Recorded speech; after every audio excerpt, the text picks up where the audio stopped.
오늘은 대림절 첫 번째 주일입니다. 대림절은 교회에서 주후 4세기경부터 지키기 시작했습니다. 처음에는 성탄 4주 전부터 성탄절을 준비하는 마음으로 예수께서 이 땅에 오신 그날을 축하하고 감사하는 절기로 지키고자 했습니다. 그러다가 주 7세기 후반부터 예수 그리스도의 초림을 축하하고 재림을 대망하며 기다리는 절기로 그 의미가 확대됐습니다.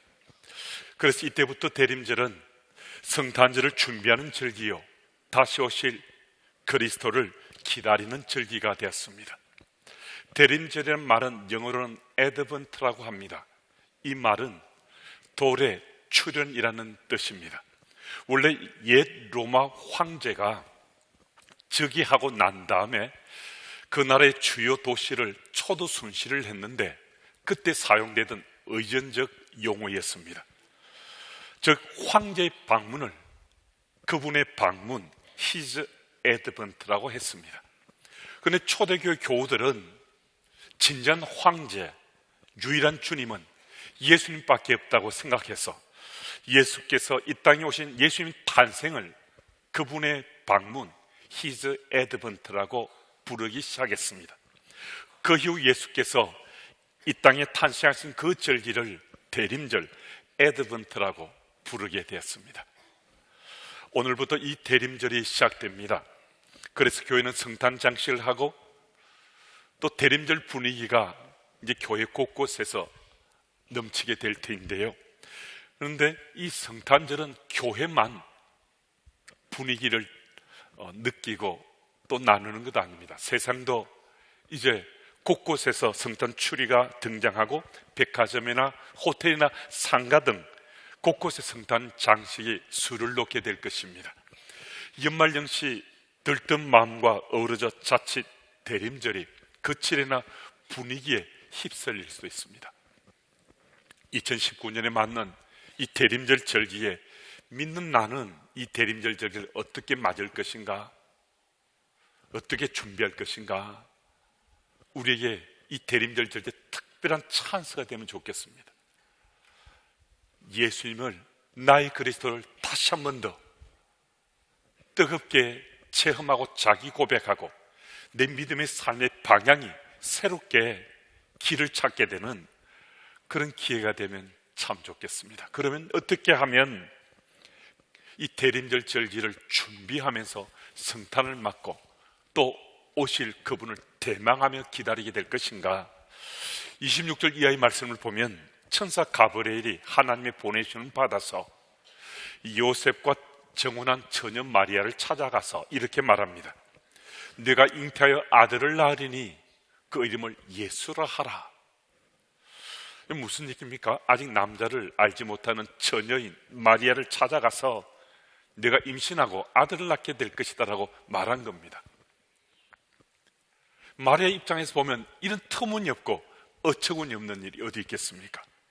그런데 마리아는 처음엔 이 말을 듣고 상당히 당혹스러웠지만은 가브리엘 천사가 전해준 그 하나님 말씀이 자신에게 능력의 말씀으로 자신이 믿어지게 되고 체험되게 됐을 때 38절 말씀을 통해서 이렇게 고백합니다. 주의 여종 예언이 말씀대로 내게 이루어지다. 하나님 말씀의 능력을 체험하게 되면요, 이런 놀라운 고백이 따를 수 있다는 겁니다. 이 자리에 함께한 우리 가운데 남자를 알지 못하던 처녀가 임신을 하게 되고 아들을 낳는다라고 누가 말한다면 누가 그것을 받아들일 수 있겠습니까? 얼마나 화가 나고 분노하겠습니까? 그런데 마리아는 하는 말씀의 능력을 체험하게 됐어요. 그 말씀의 능력이 체험되니까 상대도 없는데 전혀 임신을 하는데도 천사가 하나님 말씀을 전해준 그 말씀대로 자기에게 이루어지리라 라고 자기 고백했습니다. 이 자리에 함께한 우리들도 마리아처럼 이번 대림절 절기에서 하나님 말씀을 능력의 말씀으로 체험할 수 있으면 참 좋겠습니다. 그럼 이 절기가 여러분과 제 삶 속에 다른 어떤 것 말고요, 굉장히 대단한 것 아니더라도 하는 말씀인데, 이거 우리 믿는데 이 말씀을 능력의 말씀으로 우리 체험하면 믿음의 삶의 자리가 정말 어제와는 다른 오늘 내일의 삶을 우리가 살아갈 수 있다는 것입니다. 선교단체 중 가장 많은 선교자를 낸 선교단체가 웩입니다. 이 웩에 속한 유병국 선교사님의 얘기인데요, 유 선교사님이 감비아에서 사역을 할 때였습니다. 유 선교사님은 집을 오픈하고 누구든지 성경 공부를 하길 원하면 우리 집으로 찾아오라라고 고지를 했습니다.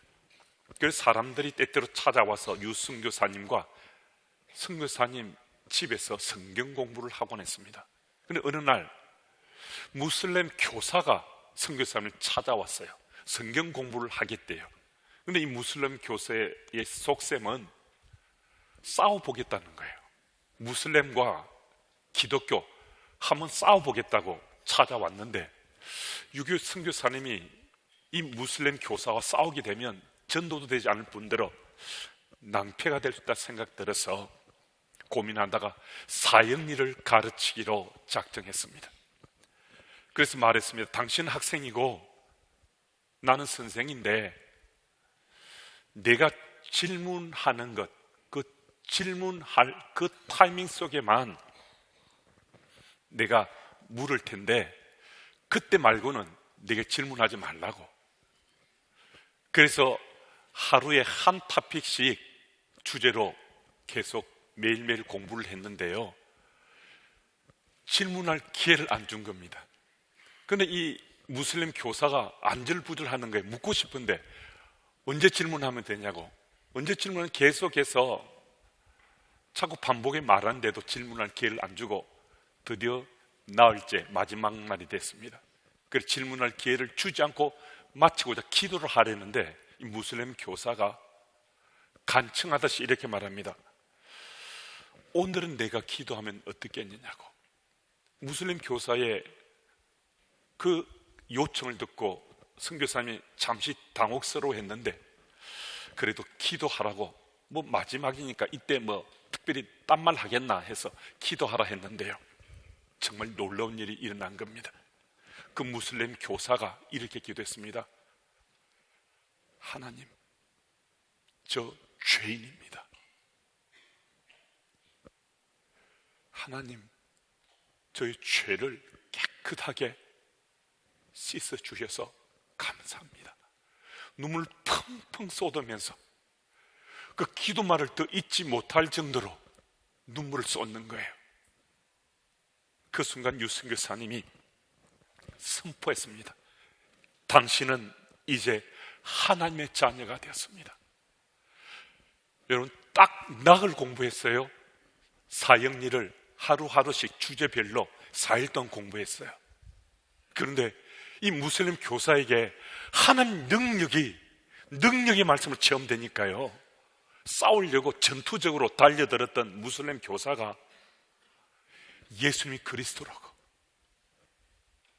자신은 하나님 앞에 죄인이라고 자기 고백하면서 예수님을 그리스도로 영접했습니다. 여러분, 이 대림절 절기는요, 여러분들에게도 제게도 찬스입니다. 정말 하나님 말씀이 우리 모두의 능력으로 우리 삶을 변화시킬 만한 그런 능력으로 우리 모두에게 체험될 수 있습니다. 여러분과 제 삶 속에 하나님 말씀이 강처럼 흐르고 있잖아요. 강물처럼 우리 마음밭에도 흐르고 있잖아요. 그 말씀이 파워풀한 능력으로 우리에게 체험되면 우리 믿음의 삶은 정말 달라질 수 있습니다. 정말 새로워질 수 있습니다. 이번 대림절 절기가 여러분과 제게 다른 그 무엇보다도 이미 우리가 잘 알고 있는 하나님 말씀, 믿고 있는 그 하나님 말씀, 그 말씀이 능력으로 체험되어서 이제 내일의 우리 삶이 정말 달라지고 하나님 주신 능력을 덧입고 세상 속에 하나님 나라의 백성으로 잘 살아갈 수 있는 우리 모두가 되기를 예수 이름으로 축복합니다. 그리고 39절 말씀을 보면 처녀의 몸으로 아기 예수를 잉태하게 되려는 말씀을 드렸던 마리아가 일어나서 유대 한 산골 동네를 찾아갑니다. 세례 요한의 어머니가 될 엘리사벳을 만납니다. 마리아가 문안함을 들었을 때 성령이 충만해진 엘리사벳이 큰 소리로 외칩니다. 우리 이 구절은 한번 같이 한번 읽어볼까요? 같이 읽습니다. 여자 중에 내가 복이 있으며 내 태 중에 아이도 복이 있도다. 내 주의 어머니가 내게 나오니 이 어찌된 일인가 하면, 세례 요한의 어머니인 엘리사벳이 마리아가 자기 집을 찾아왔는데 마리아를 보는 순간에 그의 영안이 활짝 열렸습니다. 아직 태중에 있으니까 태어나지도 않았잖아요. 그런데 그 아기의 엄마가 된 마리아를 향해 내 주의 어머니라고 칭하고 고백합니다. 그리고 마리아의 믿음을 꿰뚫어보는 희안을 가지고 말합니다. 그는 마리아에게 예수께서 탄생한 의미를 확신 갖도록 일깨워 주었습니다. 그런데 엘리사벳은요, 마리아와 비교하면 정말 짧은 순간만 성경 속에 등장하잖아요. 그런데 마리아와 엘리사벳은 그의 등장하는 그 횟수나 본문의 기례와 전혀 상관없이 예수께서 이 땅에 탄생하시고 그 모습을 드러내신데 이들은 축복의 통로가 됐습니다. 그들은 예수께서 이 땅에 오셨을 때 가브리엘 천사를 통해서 예수께서 이 땅에 오실 전해주실 때 그 타픽은요, 주연은 예수님입니다. 마리아도 엘리사벳도 아니었습니다. 그런데 그들은 예수께서 이 땅에 오실 그 일에 대해서 세상을 향한 축복의 통로로 예수께서 오시는 그 길목에서 가장 위대하게 쓰임받는 하나님의 도구가 되었습니다. 1934년 6월 광주에서 미국 선교사 한 명이 과로와 영양실조로 세상을 떠났습니다. 그녀가 세상에 남긴 것은 담요 반장, 강냉이 가루 2홉이 전부였습니다. 그녀의 시신은 그녀의 유언대로 의학 연구용으로 기증되었습니다. 그녀는 어둠의 땅 조선을 위해서 자신의 모든 것을 다 바치고 떠났습니다.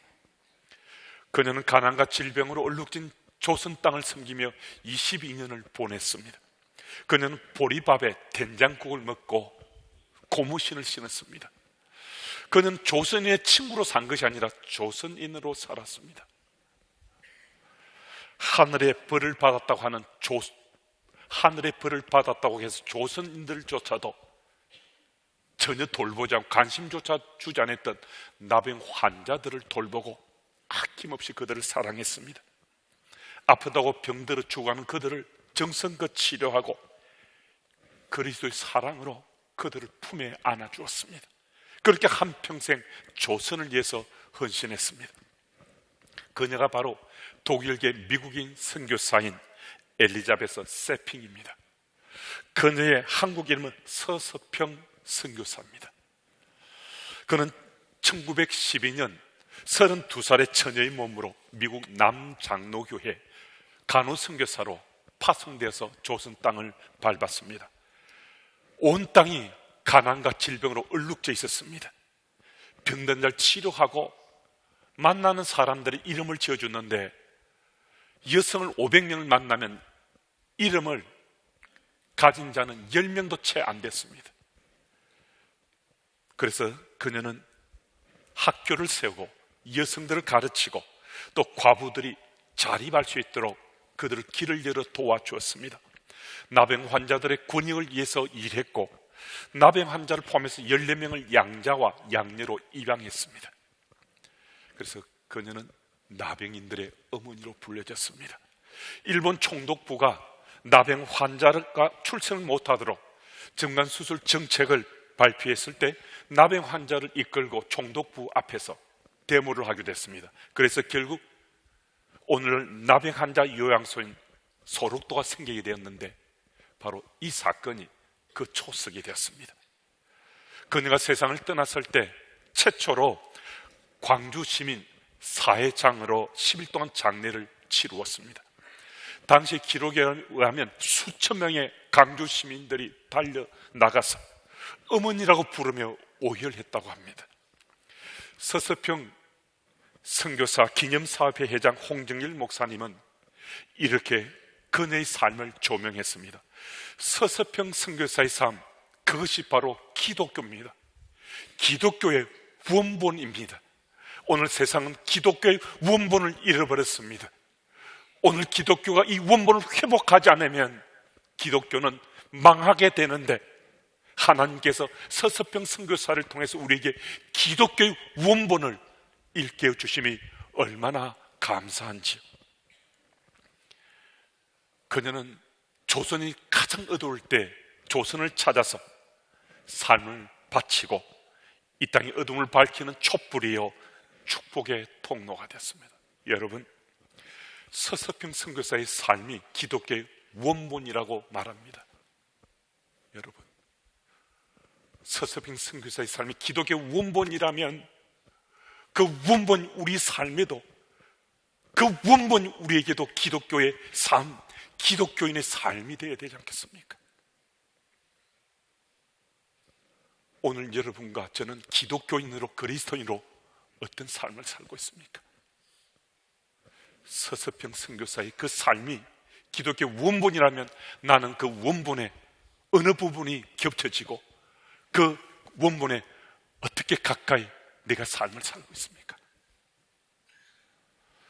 대림절 절기 동안은 추운 겨울입니다. 이 추운 겨울에 우리 생각과 마음이 손길이 내 주변에 가난하고 소외되고 병든 자를 향해서 발걸음을 한 발걸음 또 두 발자국 옮겨가는 것, 작은 몸짓, 그것만으로도요 우린 지금 우리가 감당할 수 있는 기독교의 원본에 가까이에서 우리 믿음의 삶을 우리 살아갈 수 있습니다. 여러분, 예수께서 오신 그날을 우리가 축복하고 다시 오실 그날을 대망하며 기다리는 이때 적극적으로 주께서 다시 오실 그날 기다린다는 것은 서서평 선교사님의 그 기독교 원모처럼 우리가 살아가고자 소망하며 사는 겁니다. 그 현장에 함께 서시는 여러분들과 제가 되기를 축복합니다. 46절 이하를 보면 주를 향한 마리아의 찬양이 울려 퍼지는데 그는 누구보다도 앞장서서 자신의 마음으로, 자신의 전인격으로 주의 오심을 준비하고 있습니다. 이스라엘 백성 천년을 메시아를 기다렸는데요, 그런데 메시아가 자신의 복중에 태어난다고 천사가 알려주었습니다. 그리고 엘리사벳 또한 성령의 감동으로 성령의 역사를 통해서 그 일이 일어난다고 말해 주었습니다. 마리아는 그 사실을 확신 가운데 믿고서 주를 찬양하는 오실 메시아를 기다립니다. 누가복음 2장 21절 이하를 보면 마리아 조금의 시차가 있지만은 주의 오심을 기다리는 두 사람이 등장하는데요, 그들의 이름은 시몬과 안나입니다. 그들은 언제든지 메시아를, 오실 그리스도를 맞을 준비를 하며 살았습니다. 그 당시 많은 사람들이 메시아 오기를 열망하며 기대하며 기다렸다고 하는데요, 그런데 아기 예수가 메시아인 줄 알아본 사람 딱 두 사람, 시몬과 안나밖에 없었습니다. 누가복음 2장 25절 말씀 보면 시몬은 어렵고 경건하며 이스라엘 위로를 기다리는 자다라고 말씀합니다. 하나님 법칙을 지키면서 하나님의 마음으로 신실하게 사람들을 대하며 살아왔습니다. 자신의 삶을 가꾸며 언제라도 주가 오시면 맞을 준비를 하며 살았다는 것입니다. 또 누가복음 2장 37절 말씀을 보면 또 안나도 금식하며 기다렸을 뿐만 아니라 섬기는 일을 지속적으로 일관성되게 그의 평생의 삶에 주께서 오실 날 기다리며 살아왔다는 것입니다. 여러분, 시몬과 안나는 오실 메시아를 기다리되 그 기다림의 삶이 다른 사람들보다 더 적극적인 기다림의 삶이었습니다. 그래서 그들이 아기 예수가 성전에 들어오는 순간에 단번에 그들만 알아보았습니다. 성전에 적지 않은 사람들, 어쩌면 더 많은 사람들이 있을 수 있었는데요, 딱 두 사람, 그들만 아기 예수가 바로 오신 메시아임을 그들이 알아보았습니다. 이 무슨 말씀해 주는가? 그는 참 오랜 시간 동안에 기다렸습니다. 적극적으로 기다렸습니다. 적극적으로 기다린 그들은요, 자신들이 지금 주어진 그 일에 충실하게 그 때를 기다린 사람이었습니다. 정신과 의사였던 폴 트루니에는 현대인들에게 이렇게 말합니다. 현대 신앙인들의 비극 중에 하나는 구도의 정신을 상실했다는 겁니다. 주님이 다시 오실 것을 말하면서 실제 그 삶 속에 기다림에 대한 고민도 하지 않고 기다림에 대한 소망도 별로 보이지 않는 것이 바로 현대인들의 문제입니다. 여러분, 우리는 어떻습니까? 우리는 주께서 다시 오신 날 우리 믿는 사람들입니다. 우리 이런 믿음이 다 있습니다. 네, 다시 오실 메시아를 여러분 우리 기다립니까? 기다리되 적극적으로 기다립니까? 오늘 하나님께서 여러분들에게도 제게 주시는 메시지는 기다리되 적극적으로 기다려야 된다라고 말씀하십니다. 오늘 본문 속에 마리아도 시몬도 안나도 그들은 적극적으로 오실 메시아를 기다렸던 사람들입니다. 다시 오실 메시아를 기다린 우리들도 적극적으로 기다려야만 바로 메시아가 오셨을 때 우리는 그분을 단번에 알아볼 수 있습니다. 독일에서 내려오는 전설 같은 이야기인데요, 바바리아라는 성에 루드비 공작이 살고 있었습니다. 사람들을 함부로 대하고 괴롭히는 악명 높은 공작인데요, 성 안에 있는 사람들 모두가 두려워했습니다. 어느 날 공작이 사냥을 나갔다가 그 숲에 작은 예배당이 있어서 예배당 안에 들어갔는데 모처럼 정말 오랜만에 예배당에서 눈 감고 기도했는데 그 예배당 벽에 글씨가 쓰여지더라는 겁니다. 순간 보였다가 사라졌는데 앞부분만 기억났습니다. 3일인지 석 달인지 3년인지 알지 못하지만은 아무튼 3이라는 숫자 안에 무슨 심판이 있을 것이다 라는 내용이었습니다.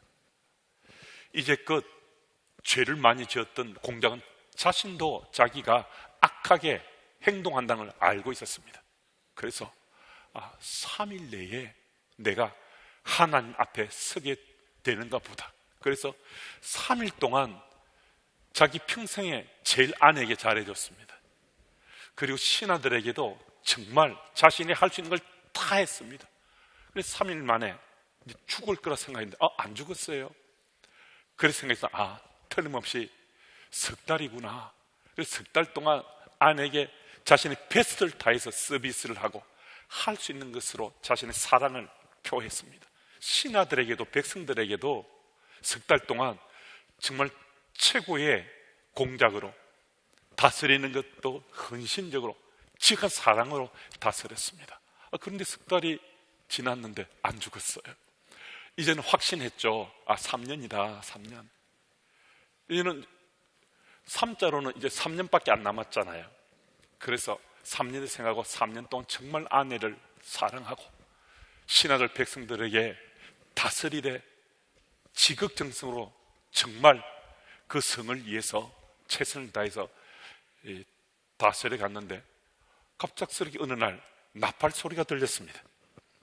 독일 황실에서 사절 다녀왔는데 바로 루드비 공작을 독일의 황제로 모시기 위한 사절단이었습니다. 3일이었습니다. 3개월이었습니다. 3년이라 생각하며 살았는데요, 하루하루 충실하게 열심히 살았습니다. 그런데 그 소문이 나라 전역으로 퍼지게 됐어요. 하나님의 심판대 앞에 설 날을 기다린 겁니다. 하나님 심판대 앞에 서서 심판받아서 그날을 기다린 사람이었습니다. 루드비 공작은요.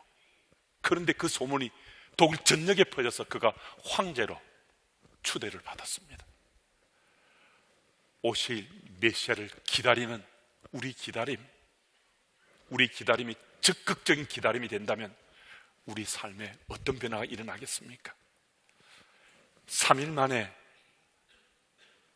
3개월 만에, 3년 만에 어쩌면 주께서 오실 것이다 하는 이런 적극적인 마음으로 기다린다면 여러분과 제 삶 속에 어떤 변화가 일어나겠습니까?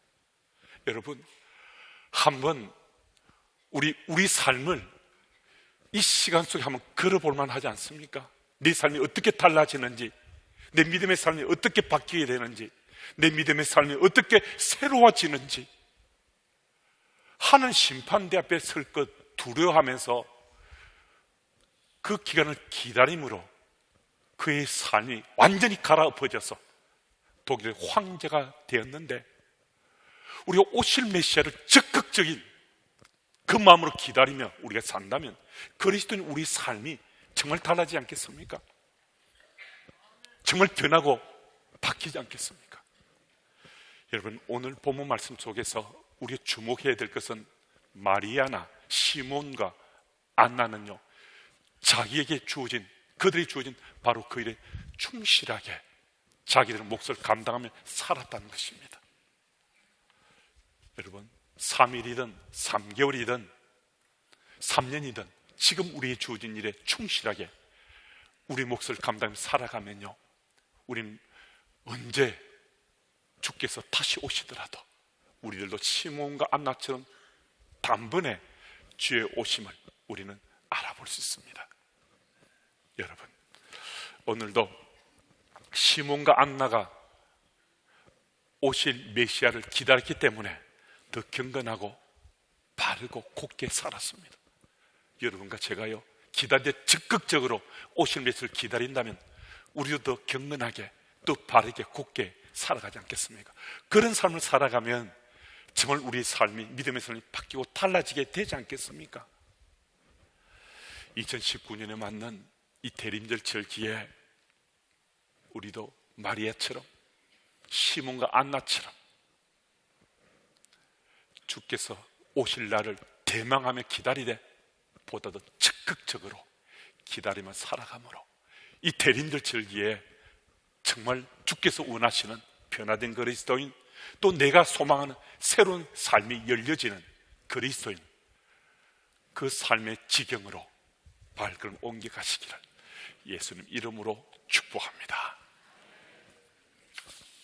하나님 아버지, 대림절 첫 번째 주일을 맞습니다. 예수께서 이 땅에 그리스도로 오셨음을 기억하고 다시 오실 주님을 기다리며 준비하는 절기를 맞게 하심을 감사드립니다.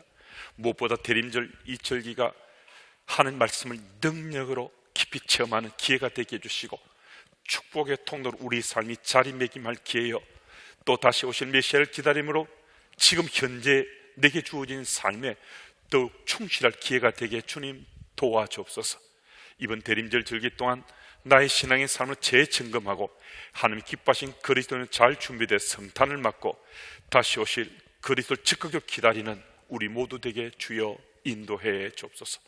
이번 한 주간도 다시 오실 주님을 적극적으로 기다리기를 소망하며 예수님 이름으로 기도드립니다.